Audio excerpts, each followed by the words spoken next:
my son's history. He's very hyper. He does have he's been hyper as a child. He's always ran around.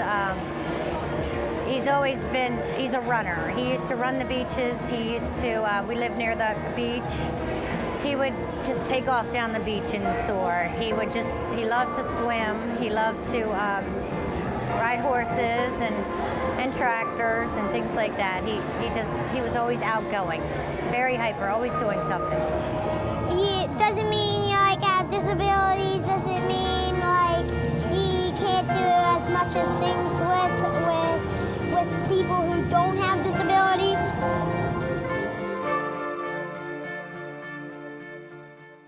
He came home from his dad's house. He had a fever of 104. I took him to his family doctor. She gave him some Motrin, told me to mix it with Tylenol, and gave him a strep test through his throat, and pretty much sent us home.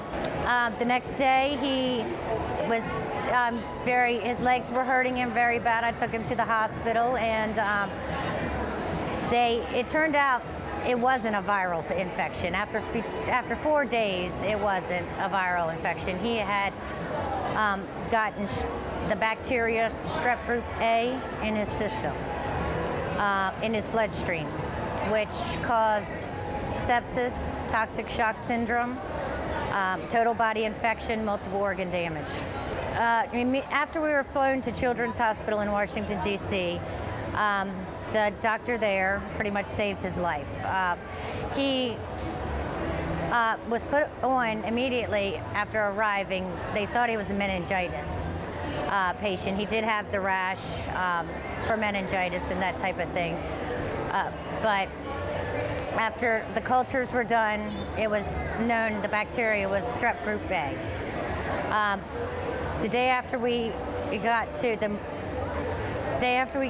the hospital, he was put on an ECMO machine, which is a heart and lung machine, because he had no blood pressure. They didn't know what exactly had been messed up in his system, but they didn't want him to go to cardiac arrest, so they immediately put him on life support. Well, all the blood went to his organs to save them, and it couldn't get to his extremities. His feet turned black.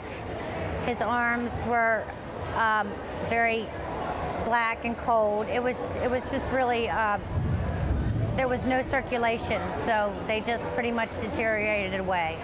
They bandaged and unbandaged him twice a day, but we kept trying for heartbeats in each limb. There just was no circulation there.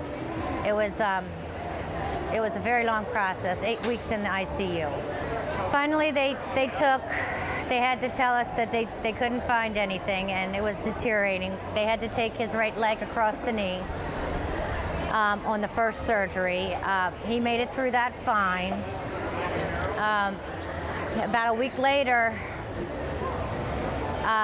after the dressings and bandages, they had told me that James's ankle, they were trying to debrief him, cut away the black that had come on his legs, was supposedly the surgery. However, his ankle was really being held on only by muscle, so they had to take his leg below the knee, which they saved as much as they could. And unfortunately, the top muscle and the bottom muscle of his right arm was not liable, so they had to amputate that as well during that surgery. When he woke up, he didn't wake up for over 8 weeks, and 8 to 10 weeks when we finally moved to a surgical unit out of the ICU, and it was a scream like you couldn't imagine. You just couldn't not imagine the scream that came from him, the bellow he had no idea. I comforted him as best as I could, and pretty much after that, it seemed like he turned around and changed his, he had to figure out what he was gonna do. He wasn't just gonna be, James thinks, he's gonna do something, he's gonna do it. So we finally got out of the Children's Hospital after 2.5 months, but we went right to a rehabilitation hospital, which was quite different. And And that's where they strengthened him. He was still tube fed at the time, but we finally got that taken out. And we progressed until they fitted him for his prosthetics at the hospital, at the rehab hospital. And he also had a powered wheelchair that President got him.